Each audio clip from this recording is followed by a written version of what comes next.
Oke, halo teman-teman semuanya. Kembali lagi di Ngosan atau ngobrol santai bersama PC IPM Kramat Jati. Oke, jadi di sini di part kali ini itu cukup wow teman-teman karena narasumbernya juga sangat wow, yaitu Ketua Majelis Pembinaan Kader dan Sumber Daya Insani dari PCM Kramat Jati sendiri. Halo, selamat siang Pak. Assalamualaikum warahmatullahi wabarakatuh. Selamat siang. Iya, selamat siang juga Pak. Salam jangan lupa. Benar juga, tadi kita udah salam sama penonton, belum salam sama Pak. Oke Pak. Oke, teman-teman, jadi info aja. Jadi pas kita lagi jalan pulang sekolah tiba-tiba ketemu sama Pak Sugi dan kita langsung ngajak ngobrol santai nih teman-teman. Wow banget. Oke, sip. Pak, kesibukannya belakangan ini lagi apa nih Pak? Sebelum kita ke obrolan. Ya, saya cuma ngajar aja. Ngajar aja. Oh, jadi Pak Sugi ini juga guru teman-teman. Guru apa tuh Pak kalau boleh tahu, Pak? Guru fisika. Wow, guru fisika. Saya hari ini baru buat ulangan ujian fisika Pak. Sama, saya juga bisa ngawas ngajar.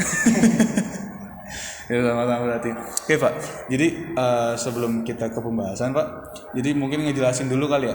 Jadi ini tuh sebuah pengerjaan dari RKTL dari TM2 saya di daerah Jakarta Timur. Jadi kita membuat konsepnya itu adalah ngosan Pak, ngobrol santai bersama PCPM Kramat Jati gitu. Jadi kita mendapatkan topik yaitu tentang gender Pak. Mendapatkan topik tentang gender, lalu kita kerucutkan dan kita titikkan untuk Bapak.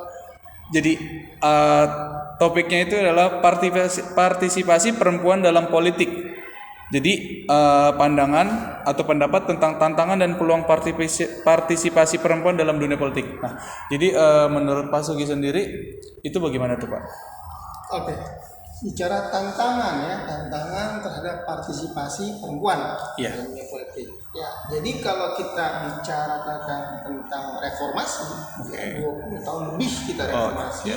Dari Ya, walaupun sudah ada undang-undangnya bahwa kuota perempuan itu sekitar 20%, ya kan. Tapi pada faktanya di lapangan itu masih banyak partai-partai politik yang untuk perempuan itu memasukkan untuk perempuan itu 20% sangat-sangat sedikit.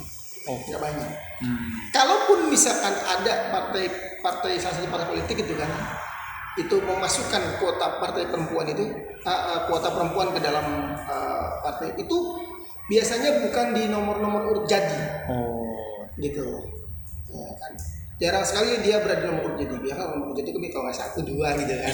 Nah, ini ada perempuan tapi urutnya nomor paling bawah gitu kan, tengah gitu. Jadi kecil kemungkinan ketika dia nanti terpilih atau katakanlah lolos, ya kan, electoral threshold itu, maka bisa jadi yang terpilih bukan yang memang perempuan tapi yang memang di atasnya itu yang laki-laki gitu. Jadi memang challenge-nya itu memang saat ini memang luar biasa ya kan. Walaupun undang-undang sudah berkata begitu, tapi faktanya memang dominasi laki-laki dalam dunia perpolitikan masih tetap mendominasi dibanding perempuan. Dan itu kita lihat sendiri ya saja di parlemen, tidak hanya parlemen, di pemerintahan juga ya kan, di eksekutif juga sama. Peranan wanita sangat sedikit. Iya kan, diambil hanya dari menteri wanita. Walaupun ada beberapa menteri yang memang ada perempuan, tapi representatif secara umum masih sangat-sangat minim. Gitu. Artinya kalau memang kita mau konsisten dengan apa yang sesuai dengan undang-undang, harusnya lebih lebih memberikan peran kepada wanita itu sendiri. Gitu kan. Walau alam seperti apa, karena ini kan walau alam maksudnya kita nggak tahu ya perempuan itu kedepannya seperti apa, bagaimana peranannya bisa supaya masuk kuota 20% lah gitu. Jadi memang tantangan saat ini bagaimana, apalagi kita menjelang pemilu ya, kalau bisa nggak dari untuk parlemen besok deh gitu kan, di 2024 bisa nggak kuota 20% itu terpenuhi untuk perempuan gitu. Kalau itu bisa berarti cukup berhasil kan gitu. Yang penting kuotanya terpenuhi dulu. Tapi kan dari beberapa pemilu gitu, bahkan dari awal pemilu tahun 19 reformasi sampai kemarin 2019 gitu. Iya, 2019. Masih sangat minim kan gitu. Jadi memang challenge-nya itu wanita memang sangat Masih minim gitu ya? berat ya. Artinya perjuangannya masih sangat panjang. Sangat panjang walaupun secara konstitusi sudah ada gitu kan. Oke. Jadi menurut Bapak misalnya ada penonton kita nih seorang perempuan, terus dia pengen terjun ke dunia politik, tapi dengan tantangan seperti ini menurut Bapak apa yang harus dipersiapkan dan dilakukan oleh perempuan itu, Pak? Memang untuk perempuan itu lebih besar tantangannya dibanding laki-laki. Iya, betul. Karena kan kalau laki-laki kalau perempuan itu dia tidak hanya mengurusi untuk dunia sendiri, tapi dia juga ketika apalagi sudah menikah gitu kan, dia kan juga harus bagaimana membalancingkan kehidupan keluarganya dengan kehidupan dia di politik kan. Jadi itu mau nggak mau, suka tidak suka dia harus bisa membalancingkan itu. Jadi memang sangat-sangat berat. Dan tidak banyak perempuan yang bisa membalancingkan itu kan gitu. Iya, benar. Sangat nggak banyak gitu kan. Ada yang berhasil, ada juga yang berhasil kan gitu kan. Berapa banyak orang yang perempuan-perempuan dia maju, tapi ketika dia sudah maju malah sama suaminya gitu kan. Itu ada beberapa ya kan. Dan itu banyak sekali di daerah-daerah.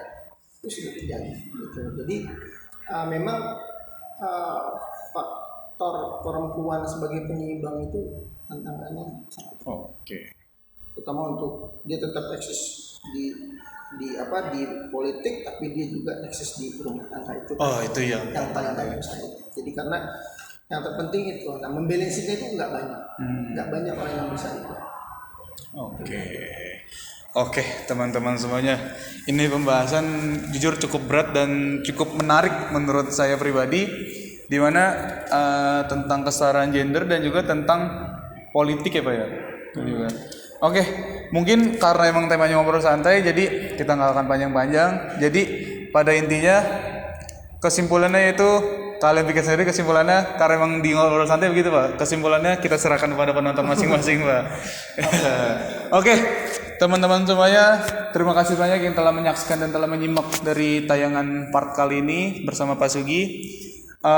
Ditunggu part-part selanjutnya di ngobrol santai bersama PCPM Keramat Jati. Sekian dari kami, nun wal qawli wa maisturun. Wassalamualaikum warahmatullahi wabarakatuh. Terima kasih banyak Pak Sugi.